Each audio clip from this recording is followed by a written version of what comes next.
यहाँ है ये पूज्यते पूज्य,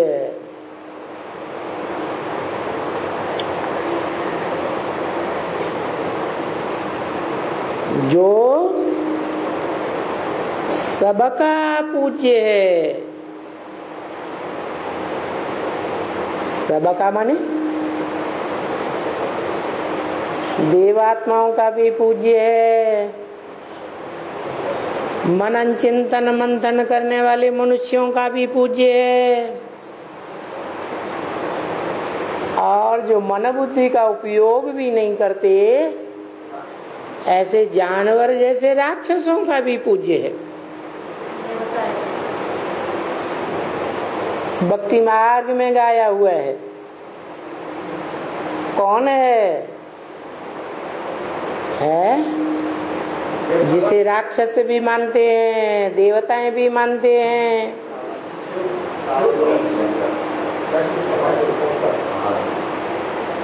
ये है। ये माने कौन? किसकी तरफ इशारा किया?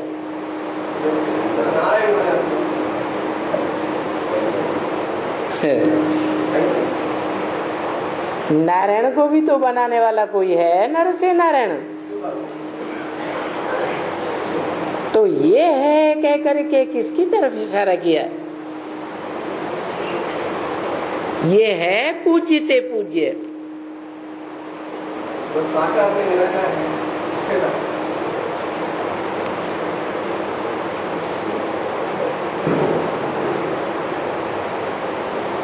साकार में निराकार 1966 में है पूज्यते पूज्य।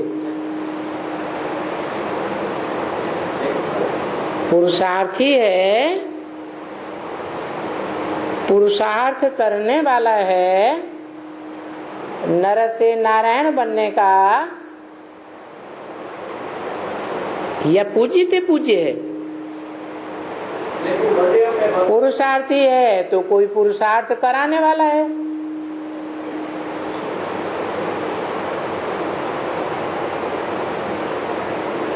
जो ब्रह्म वाक्य वेदवाणी मुरली में बोला हुआ भी है।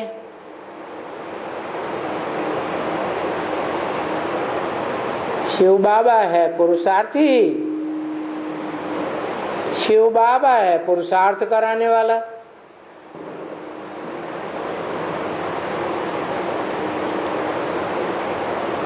तो कौन सा शिव बाबा?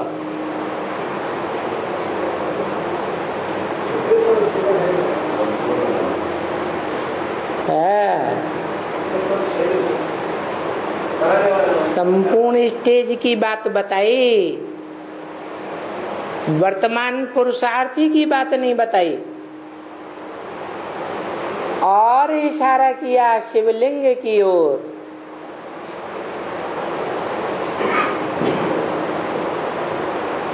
जो पूज्य है और वही आत्मा फिर पुजारी भी बनती है।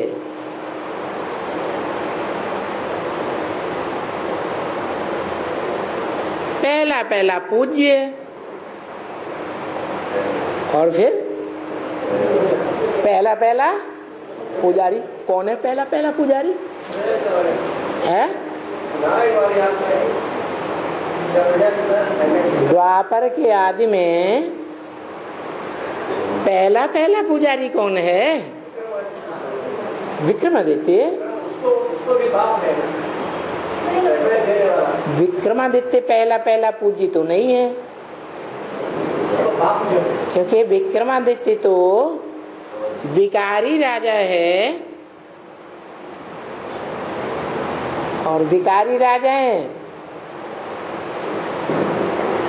जानते हैं कि हम विकारी हैं। तो जिन ब्राह्मणों को निर्विकारी समझते हैं उनको मंत्री महामंत्री के रूप में रखते हैं या गुरु के रूप में रखते हैं। तो उनके लिए कौन पूज्य हुआ?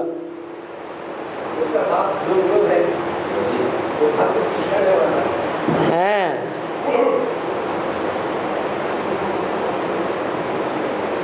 तो वो है सबका पूज्य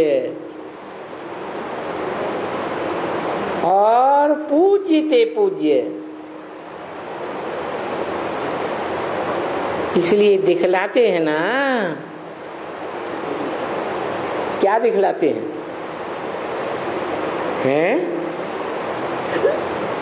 अरे मंदिरों में यादगार दिखलाते हैं ना, हैं? हाँ, सोमनाथ के मंदिर में सबसे पहले दिखाते हैं असली सात्विक के यादगार।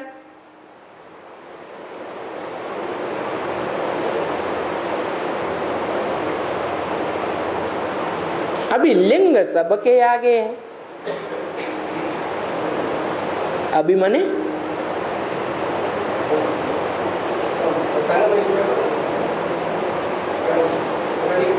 जैसा ब्रॉड ड्रामा में रिहर्सल, ब्रॉड ड्रामा में पार्ट बजता है, वैसा ही रिहर्सल भी होती है संगम में। कब रिहर्सल होती है? अभी माने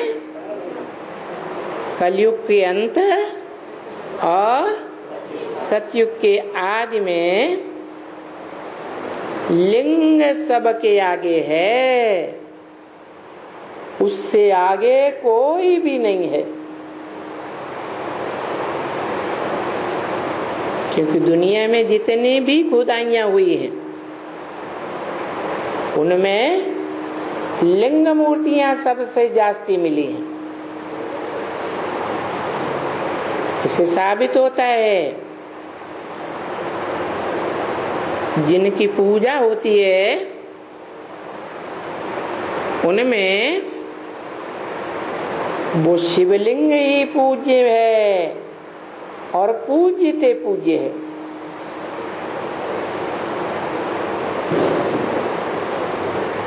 बाकी सब पुजारी।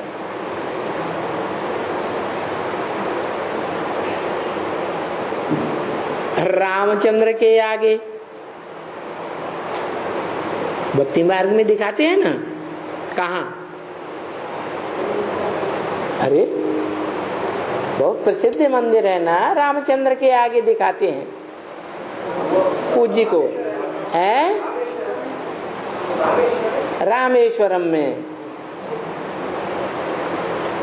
रामचंद्र के आगे क्या नाम लिया? सिर्फ राम नहीं नाम लिया, क्योंकि बोला है ब्रह्म वाक्य में बोला है राम वो त्रेता का चंद्रवंशी राम नहीं, जिसके आगे रामचंद्र लगाते हैं।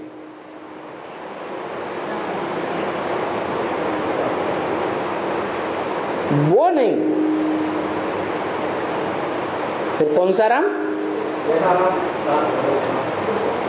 वो राम जिसका शास्त्रों में काम के आधार पर नाम है। क्या काम देखने में आता है? रम्यते योगिनो यस्मिनीति राम। योगी लोग जिसमें रमण करते हैं, खेल खेलते हैं, आनंद मनाते हैं, वो राम।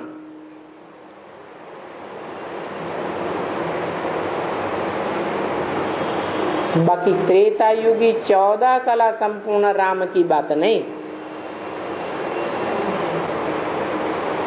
संगम युग में जो राम है, जो पूज्यते पूज्य बनता है, वो 16 कला संपूर्ण बनकर रह जाता है क्या? है? उसके लिए तो शास्त्रों में गाते हैं कलातीत कल्याण कल्पांतकारी, कलाओं से भी परे है। कलाओं से अतीत है, कलाओं में कैसे बंधेगा? क्योंकि भक्ति मार्ग में गाते भी है, रघुवंश शिरोमणि, रघु सूर्य को कहा जाता है, तो सूर्य वंश में शिरोमणि का पार्ट बजाने वाला तो सूर्य ही होगा। गीता में भी लिखा है कि मैं जब आता हूं तो पहले पहले सूर्य को ज्ञान देता हूं, उससे पहले तो कोई ज्ञान उठा ही नहीं पाता। क्या? उससे पहले कोई ज्ञान नहीं उठा पाता। संपूर्ण ज्ञान जो अकूट ज्ञान का भंडार ही आकर देता है।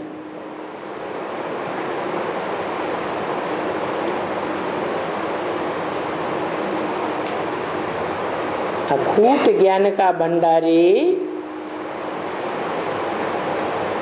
जिस गीता माता के मुख से देता है, सूक्ष्म रूप में देता है या विस्तार रूप में भी देता है, वो गीता माता भी ज्ञान का अकूट भंडारी नहीं है। क्यों? माता है ना,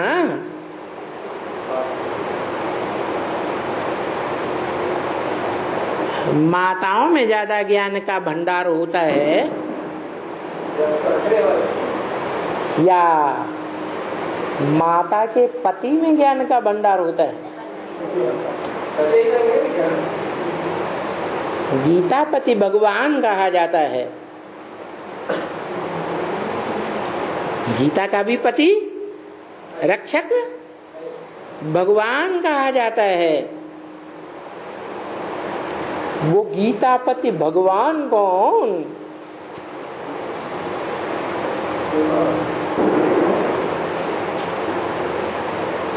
गीता पति भगवान पूज्यते पूज्य है।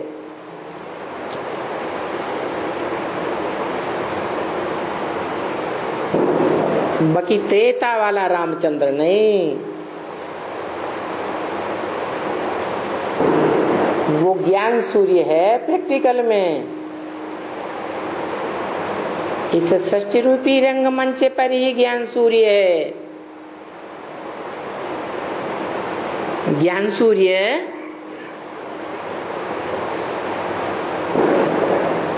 कभी रोशनी से रहित तो होता है? होता है? नहीं होता। और चंद्रमा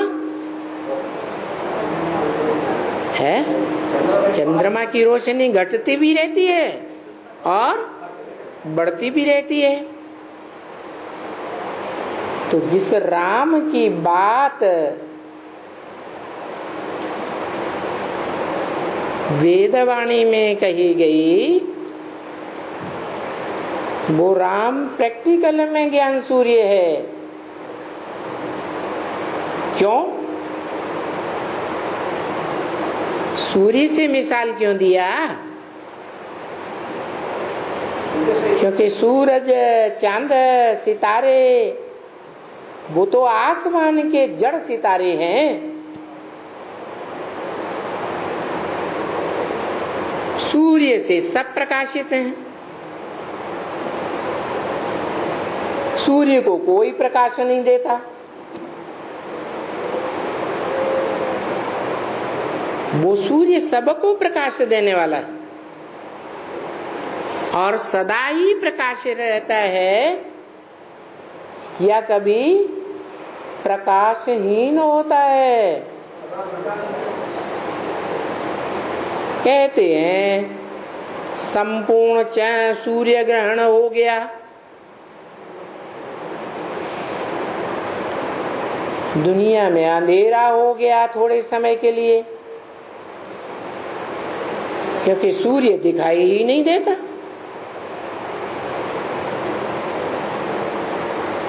तो जिनको दिखाई नहीं देता है वो वास्तव में अज्ञान के अंधे हैं या सोच रहे हैं? अरे सूर्य को तो कभी ग्रहण लग ही नहीं सकता। तो असलियत क्या है? असलियत ये है कि जो पृथ्वीवासी हैं उनके आगे चंद्रमा आ जाता है और वो चंद्रमा के पीछे थोड़े समय के लिए सूर्य दिखाई नहीं देता। किनको? पृथ्वीवासियों को। पृथ्वी के जिस हिस्से में चंद्रमा की छाया पड़ती है उस छाया में रहने वालों को सूर्य दिखाई नहीं देता। तो चंद्रमा बीच में आ गया ना। अब यहां ज्ञान चंद्रमा कौन है? कहते हैं ना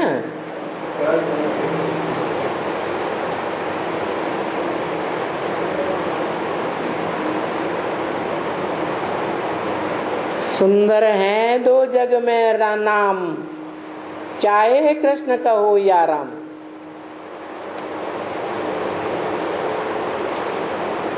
भक्ति मार्ग में भी कृष्ण को 16 कला संपूर्ण दिखाई दिया।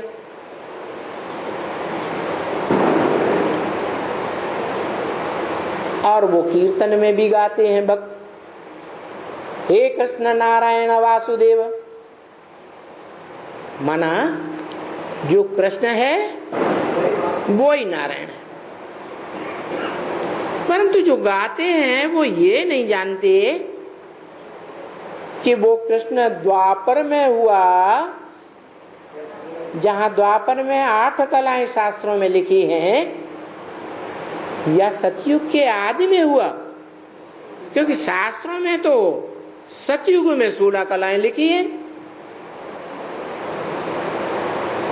तो कहा जा सकता है हे कृष्ण नारायण वासुदेव। सतयुग के आदि में कोई नारायण हुआ है? 16 कला संपूर्ण। तो भक्तों ने अंधश्रद्धा में आकर के या तो द्वापर में समझ लिया कृष्ण को और या तो सतयुग में समझ लिया आदि में कृष्ण को। क्योंकि भक्त विचारों को पता ही नहीं है कि इस सृष्टि रूपी रंगमंच का डायरेक्टर कौन है, जो सदैव पर्दे के पीछे रहता है। किसी को इन आंखों से दिखाई देता है? नहीं देता। कौन? जैसे आत्माएं निराकार हैं, दिखाई नहीं देती, तो बिंदु बिंदु ज्योति बिंदु आत्माएं जिनकी यादगार में भ्रकुटी में बिंदु लगाई जाती है, टीका लगाते हैं, उन निराकार आत्माओं का बाप भी निराकार शिव है, जिसकी बिंदी आत्मा का ही नाम शिव है। वो जन्मण के चक्र में आता ही नहीं।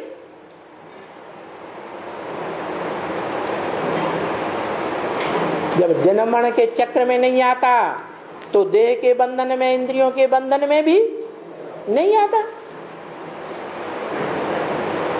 तो देह तो उसको है ही नहीं जो देह का नाम पड़े। तो और सभी आत्माओं की देह का नाम पड़ता है और जो जन्म मरण के चक्र में कभी आता ही नहीं, आत्माओं का बाप, उसके देह का नाम कैसे पड़ेगा? तो किसका नाम पड़ता है?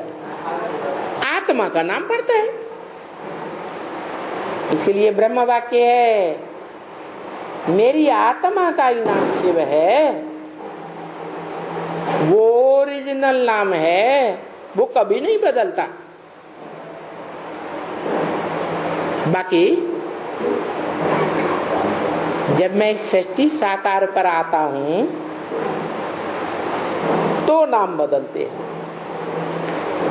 साकार सृष्टि में साकार तन में आता हूं तो जैसे जैसे काम किए वैसे वैसे नाम पढ़ते गए। तो देखो भक्ति मार्ग में जिस रामचंद्र के आगे शिव रखा है, शिवलिंग रखा है, यादगार मंदिर रामेश्वरम में, तो बताओ शिवलिंग और राम दोनों के बीच में कौन पूज्य है, कौन पुजारी है?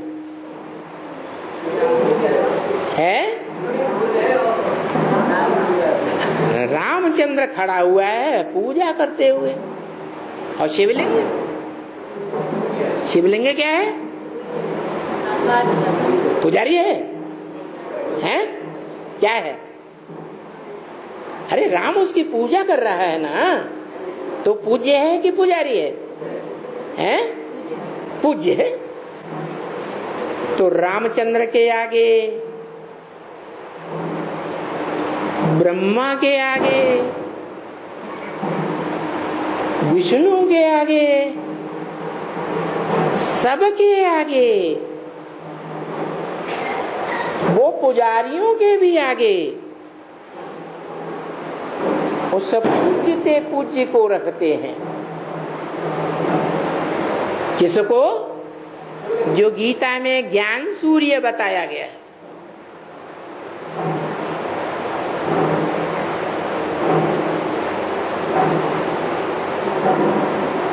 इससे साबित होता है कि भक्तों ने जिस कृष्ण को भगवान समझ लिया है, वो कृष्ण उन भक्तों ने शूटिंग पीरियड का ज्ञान न होने के कारण, रिहर्सल के समय का ज्ञान न होने के कारण, सतयुग के नारायण या द्वापर में जो गलती से लिख दिया है कि द्वापर के अंत में कृष्ण आया, वो है तो शूटिंग पीरियड की बात, परंतु असलियत में जिस कृष्ण को उन्होंने भगवान मान लिया, वो भगवान तो उन्होंने सतयुग का कृष्ण या नारायण समझ रखा है, क्योंकि 5वें युग शूटिंग पीरियड पुरुषोत्तम संगम युग का किसी को ज्ञान है ही नहीं। तो सभी के आगे एक ही पूज्यते पूज्य है, तो सबको सदा ज्ञान की रोशनी देने वाला। क्या? सदा ज्ञान की रोशनी देने वाला है। अरे संगम युग में ज्ञान की रोशनी देने का निमित्त बनता होगा, क्योंकि सुप्रीम सोल जन्म मरण के चक्र से न्यारा त्रिकालदर्शी उसमें प्रवेश करता है। ब्रॉड ड्रामा में चारों युगों में रोशनी देता है। क्या?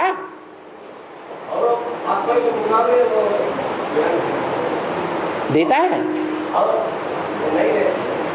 चारों युगों में नहीं देता। वाह, मुरली में तो जो ब्रह्म वाक्य के रूप में बोली गई है, वेद वाक्य है, इस सृष्टि पर सदा कायम कोई चीज है नहीं, और सदा कायम तो एक ही शिव बाबा है। तो सदा कायम शिव बाबा है या अज्ञानी है?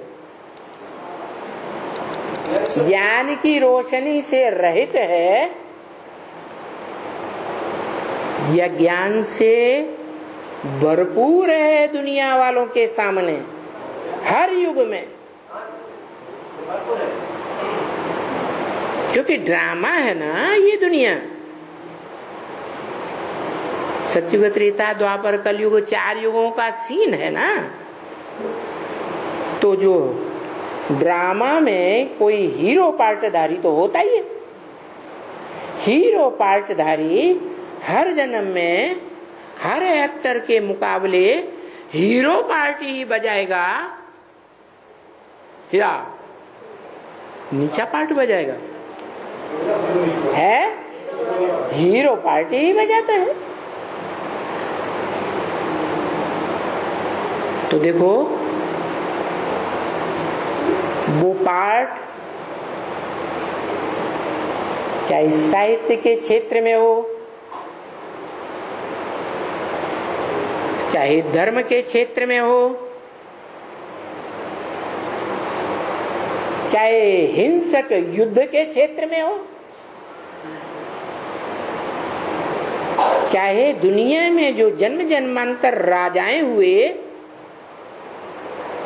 उन राजाओं के बीच में कोई राजा के रूप में पार्ट हो, उन सब राजाओं के मुकाबले ऊंचे से ऊंचा पार्ट ही बजाएगा या नीचा पार्ट बजाएगा? ऊंचा पार्ट ही बजाता है।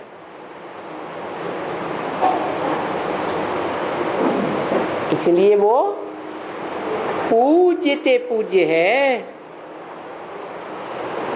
जैसे स्थूल सूर्य सदैव स्थूल रोशनी देता है, ऐसे ये चैतन्य ज्ञान सूर्य सदा ज्ञान की रोशनी देने वाला है इस रंगमंच पर। कोई पहचाने या न पहचाने, तो इससे सिद्ध होता है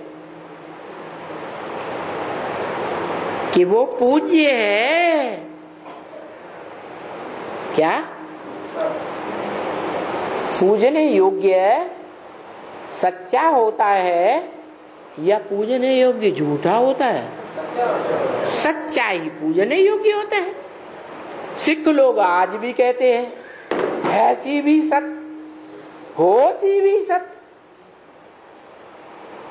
मतलब वो आज भी इस दुनिया में सत्य है, जानते नहीं बेचारे कहाँ सत्य है।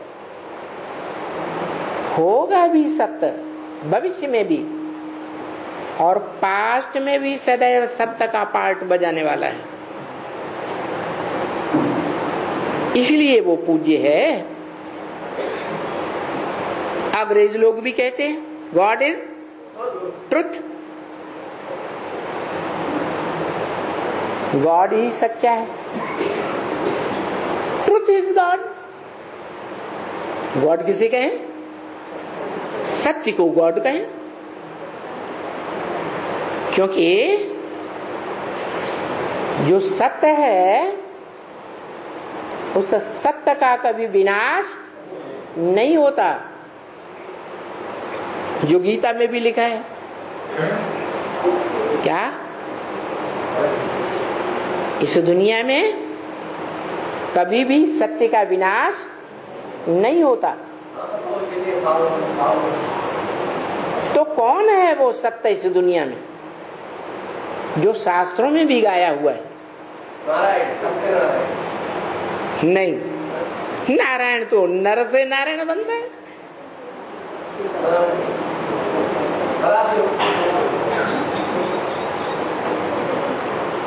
नारायण को भी कोई बनाने वाला है या स्वयं बनता है? बनाने वाला है।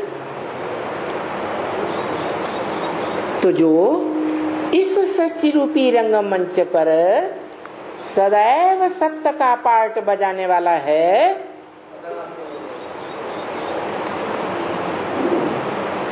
वो सत्य है। और शास्त्रों में भी गाया हुआ है कि एक ही है,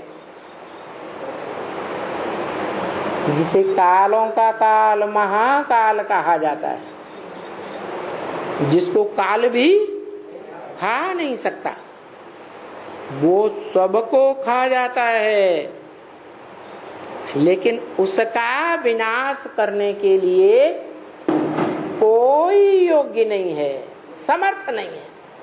और गीता में भी ये बात लिखी हुई। क्या? उसका विनाश करने में कोई दुनिया में समर्थ नहीं है। तो वो शास्त्रों में कौन सा स्वरूप है? जो कभी मरता नहीं, जिसका कभी जन्म नहीं देखा जाता। शंकर को दिखाते हैं, परंतु शास्त्र तो लिखे हैं मनुष्यों ने कि भगवान ने? मनुष्यों की विकारी बुद्धि, वो ये जानते ही नहीं कि शंकर जिसका नाम है वो तो संकरण पार्ट का नाम है, जिसमें कई आत्माएं प्रवेश करके पार्ट बजाती हैं, उसका नाम शंकर रख दिया। तो मिक्स को सच्चा कहें, मिक्स को सच्चा कहें, मिक्सचरिटी को सच्चा कहेंगे? है? दूध में पानी मिला दो तो दूध सच्चा दूध है? नहीं,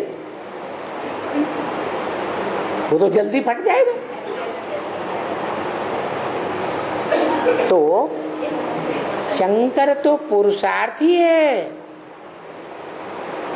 जो चित्र देखे जाते हैं चरित्र की यादगार, वो ज्यादातर चित्र किस अवस्था के देखे जाते हैं?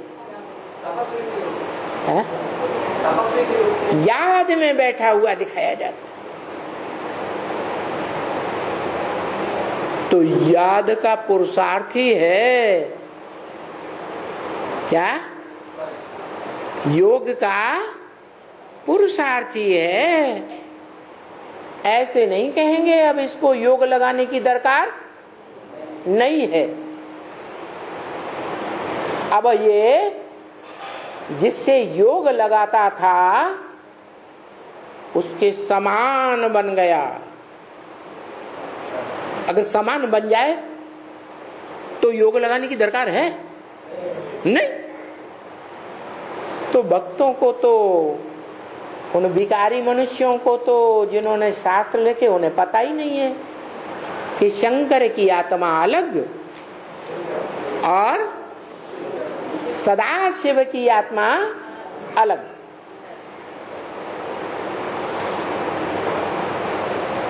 इसलिए उन्होंने शंकर को ही ऊंचते ऊंचे समझ लिया। और ये बात ठीक भी है कि ऊंचते ऊंचे और नीचते नीचे इस दुनिया की बात है या सत्ताधाम की बात है, आत्मलोक की बात है। आत्मा है तो सब बिंदु बिंदु बिंदु आत्मलोक में। ऊंच नीचे पार्ट बजाने की बात है ही नहीं। इस सृष्टि रूपी रंगमंच पर जब आत्माएं आती हैं तो कोई ऊंच और कोई नीच पार्ट बजाती है। तो बताया कि वो जो ऊंचते ऊंचे ज्ञान सूर्य है स्थूल सूर्य भी ऊंचे ते ऊंचे है या नीचे है? ऊंचे ते ऊंचे है ना। तो वैसे ही सृष्टि रूपी रंगमंच पर जो सदैव ऊंचे ते ऊंचे हीरो पाटधारी है, सबका पूज्य है सिवाय उनके फिर कोई पूज्य बना ही नहीं सकेंगे। क्या कहा? किसके सिवाय? उनके सिवाय। किसने बोला? शिव ने बोला। शिव को इतना रिगार्ड करने की क्या दरकार है कि बहुवचन में बोल रहे हैं? उनके सिवाय। दादा लेखराज ब्रह्मा की तरफ इंट्रोड्यूस करते हैं तो उसके बोलते हैं, और यहाँ किसके लिए बोला? उनके लिए जो आने वाला पार्ट है, जो शिव समान बन जाता है, क्योंकि ब्रह्म वाक्य है कि जब शिव इस सृष्टि पर आते हैं तो उनका विरुद्ध है क्या? मैं आप समान नंबरवार बनाकर जाऊंगा।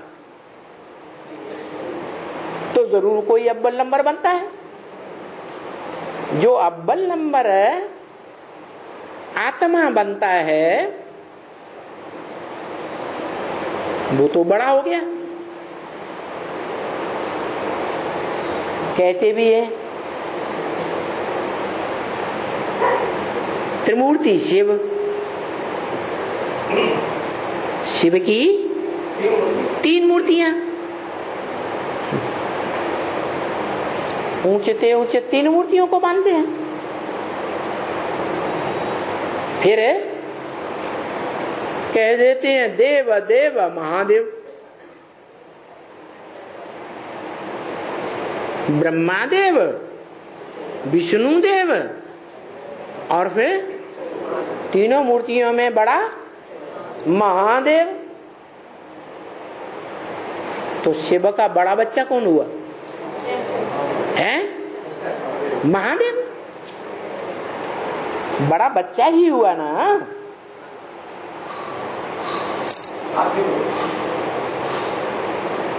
भगवान तो नहीं हो गया है? महादेव हुआ या महाभगवान महेश्वर हुआ? महादेव हुआ। माने देवताओं में बड़े से बड़ा है।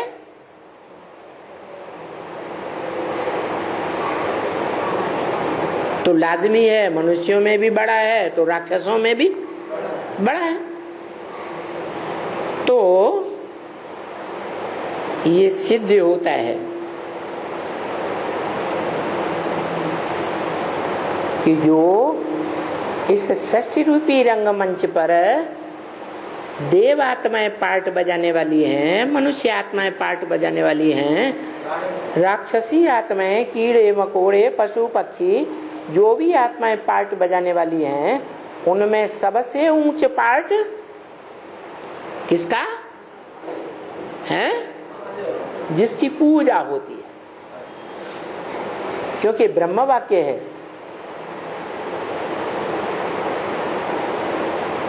कि मैं न पूजी बनता हूं न पुजारी बनता हूं। कौन?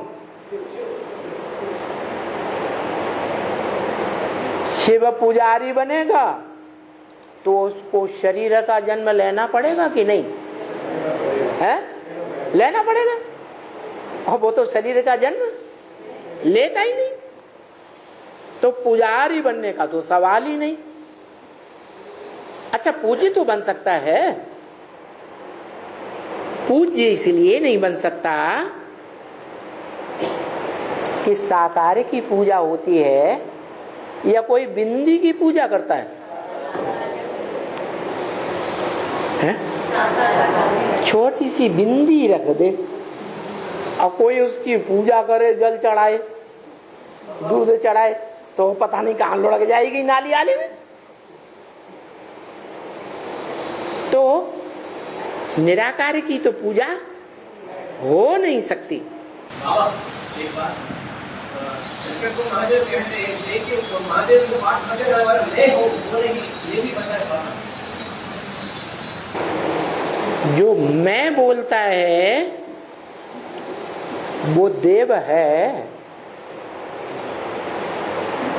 अच्छा, दूसरी बात, चलो मान लिया महादेव कहता है अपन को, लेकिन उसको किसी से टैली किया जा सकता है।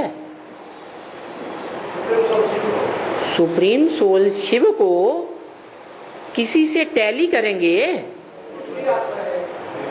वो तो तुरिया है। तो देवों में बड़ा महादेव कैसे हो गया? क्योंकि जिसमें प्रवेश किया ना उसका नाम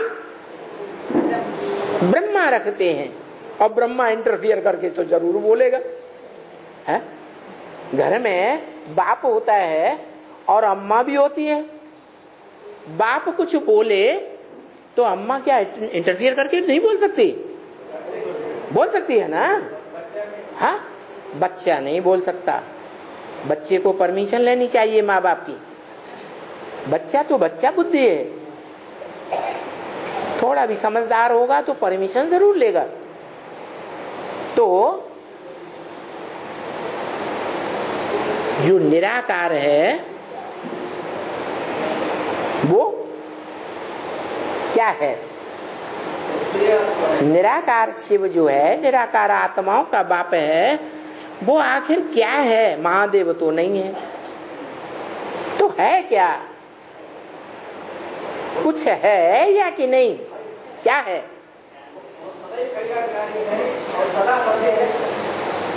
लेकिन ठीक है, सदा तो तब कहा जाएगा जब तीनों कालों में सत्य हो। वो तीनों कालों में, भूत भविष्य और वर्तमान, तीनों कालों में इस सृष्टि रूपी रंगमंच पर मौजूद रहता है। रहता है तो सदा काल क्यों लगा दिया?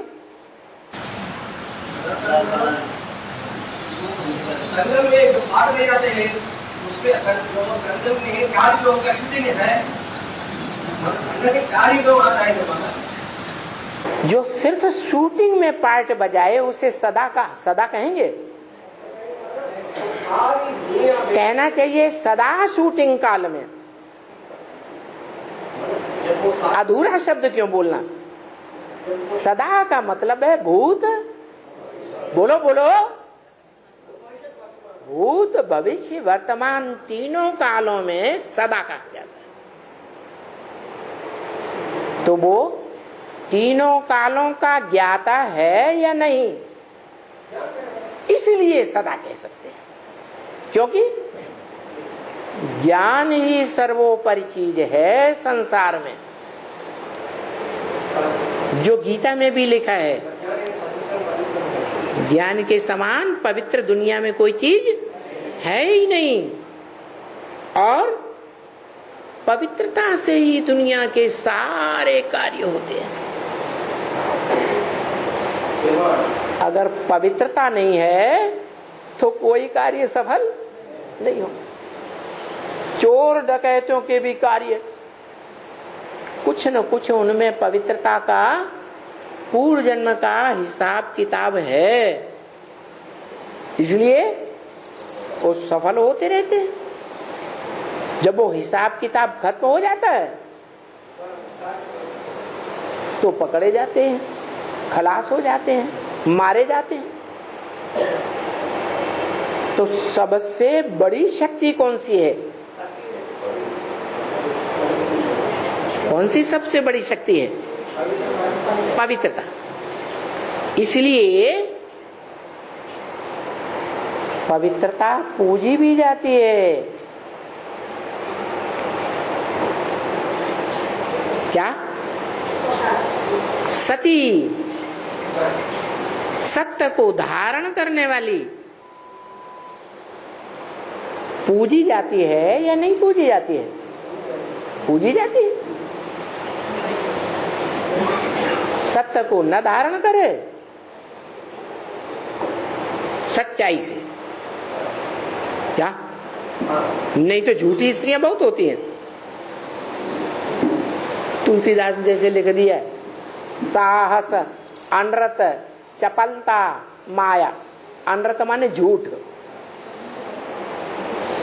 तो तुलसीदास तो कलयुग में हुए ना, तो कलयुग में उन्होंने जो अनुभव किया सो बताया कि कलयुग में स्त्रियां झूठी हो जाती है।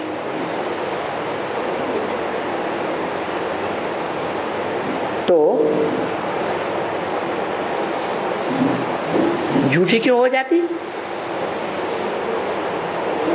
है?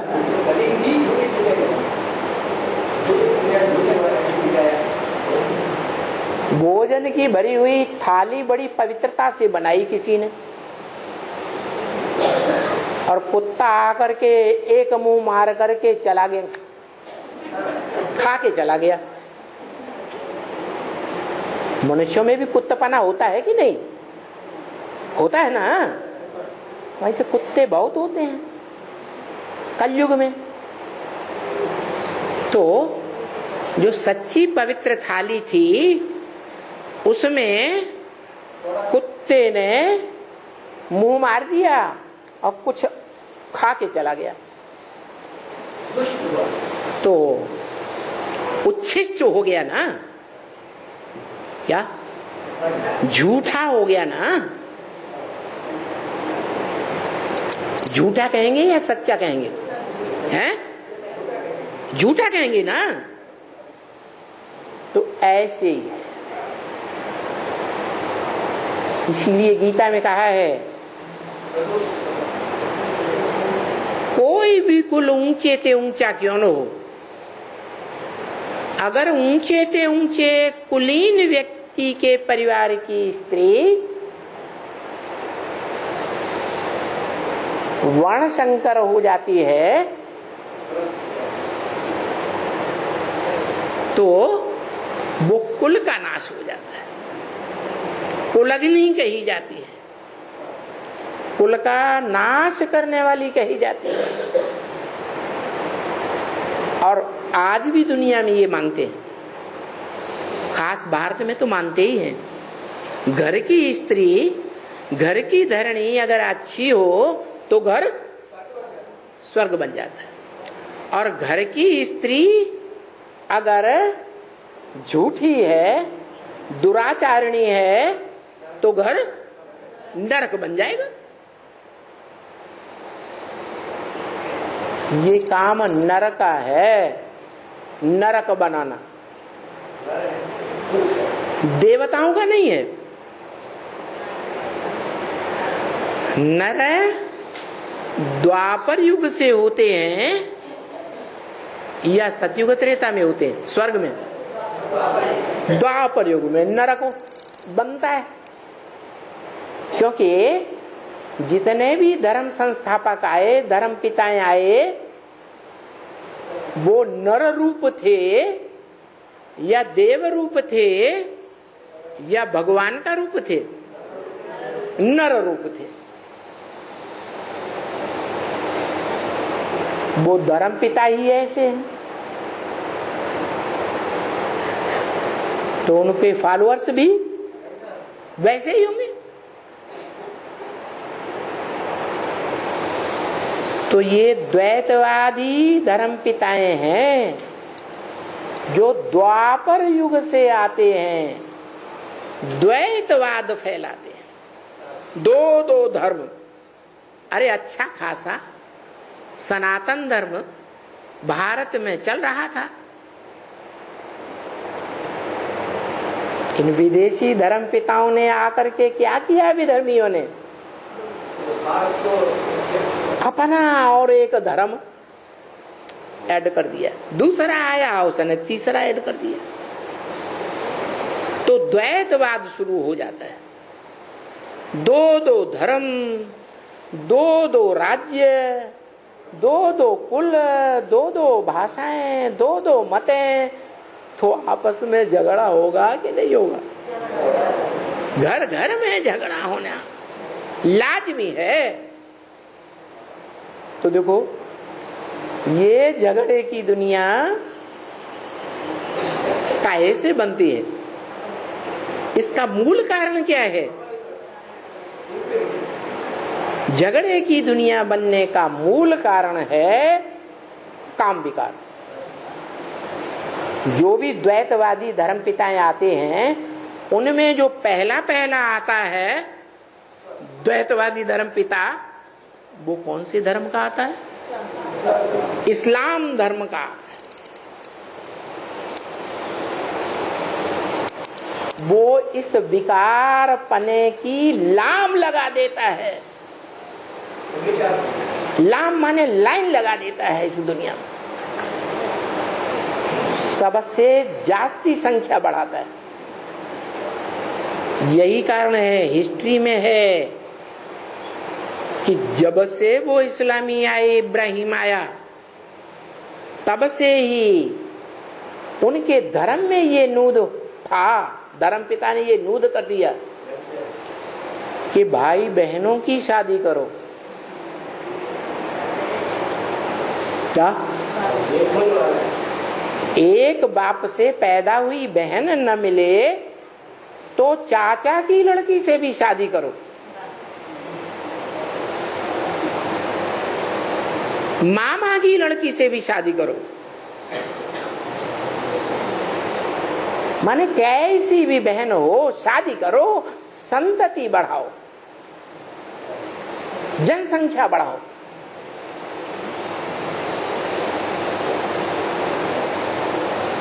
तो समाज में जानवरियत आएगी या नहीं आएगी? जानवर में और मनुष्य में कोई फर्क होता है या नहीं होता है? जानवर नहीं समझता, क्योंकि बुद्धि ही नहीं है कि ये हमारी बहन है, ये हमारी अम्मा है। जानवर को अकल होती है? होती है? नहीं होती। ये अंतर है।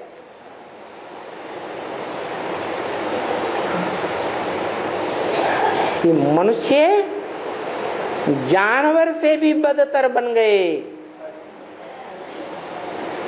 जो वेदवाणी में ही बोल दिया,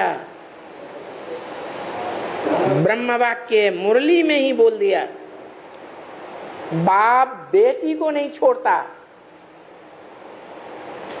भाई बहन को नहीं छोड़ता, चाचा भतीजी को नहीं छोड़ता, मामा भांजी को नहीं छोड़ता, टीचर शिष्या को नहीं छोड़ता। ऐसा प्रदूषण फैलने लगता है। कुल की स्त्रियां प्रदूषित होने लगती हैं। तो क्या होगा? जानवर बनेंगे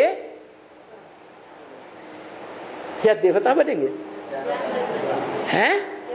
जानवर बन जाते हैं। नाम देते हैं हम मनुष्य हैं, कहते हैं हम इंसान हैं, लेकिन मनुष्यता का, इंसानियत का खून करने वाले हैं।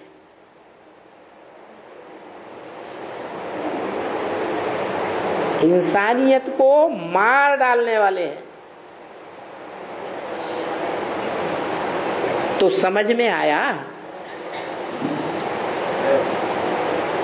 इस दुनिया के पतन का मूल कारण क्या हुआ? कि बच्चा जो माँ के पेट में पलता है, आज माँ को घर से निकाल के बाहर कर देता है।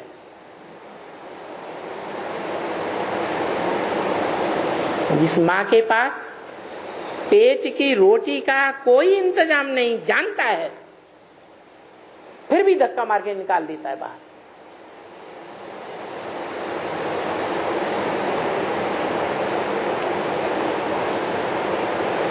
तो ये सब जो कमजोरियां समाज में आ जाती हैं, उसका मूल कारण क्या हुआ है? काम विकार। काम विकार। हाँ, वेदवाणी है, ब्रह्म वाक्य है, काम महाशत्रु है, गीता में बोला है जयेनम पापमानम, काम महाशत्रु है।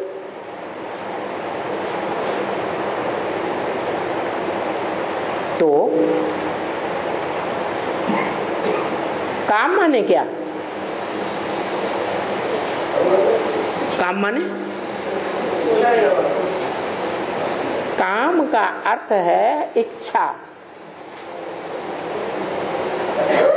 और इच्छाओं में भी जो भी प्राणी मात्र है इस दुनिया के, इस द्वैतवादी युग में, चलो द्वैतवादी युग की बात छोड़ दो,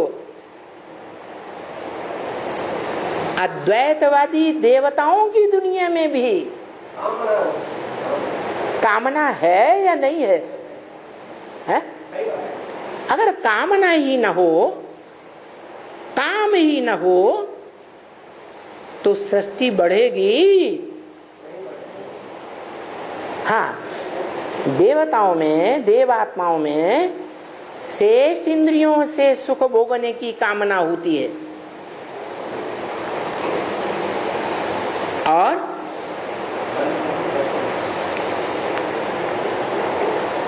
मनुष्यों में, जिन्हें वास्तव में मनुष्य कहा जाए, मनु की औलाद,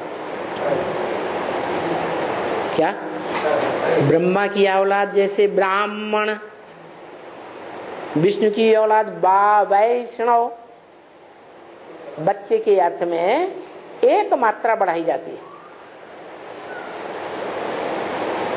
तो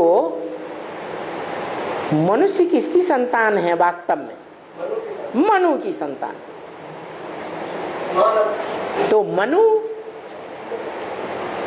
जरूर मनन चिंतन मंथन करने वाला होगा, मन का उपयोग करने वाला होगा।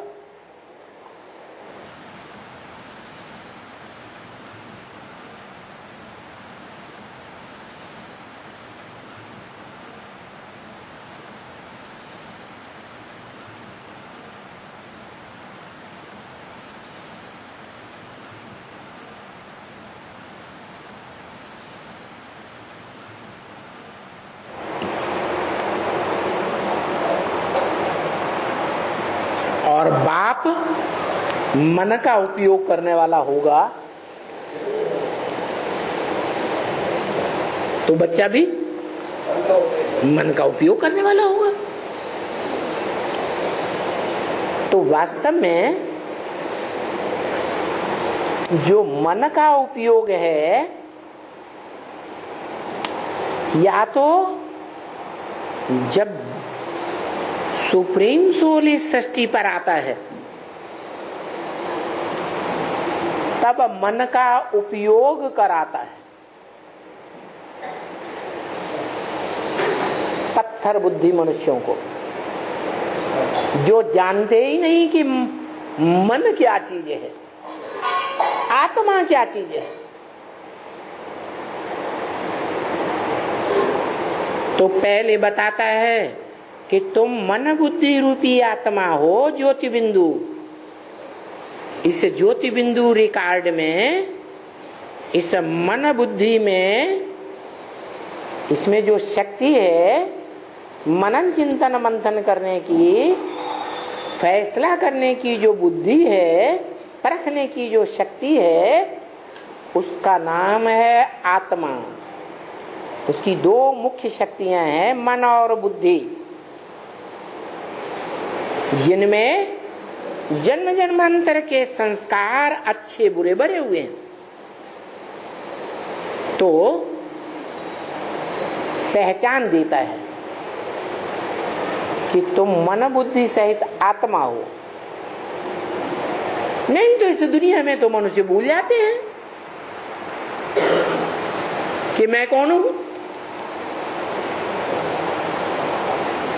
समझते हैं मैं देह हूं, मैं डॉक्टर हूं। अरे जब जन्म लिया था तो डॉक्टर थे। मैं इंजीनियर हूं, मैं मिनिस्टर हूं। अरे जन्म लिया था तब मिनिस्टर थे कि नहीं थे? हवा हो गए थे तो तुम असली क्या हो तो कोई नहीं जानता। तो भगवान आकर के बताता है। कैसे बताएगा? उसको तो मुख ही नहीं है, उसको तो इंद्रियां ही नहीं है। तो वो निराकार कोई साकार मनुष्य में प्रवेश करता है। वो तो त्रिकालदर्शी है, जानता है ना कि इस मनुष्य सृष्टि पर जो भी मनुष्य मात्र हैं उनमें जन्म जन्मांतर सच्चा रह करके पार्ट बजाने वाला कोई है या नहीं है? नहीं जानता।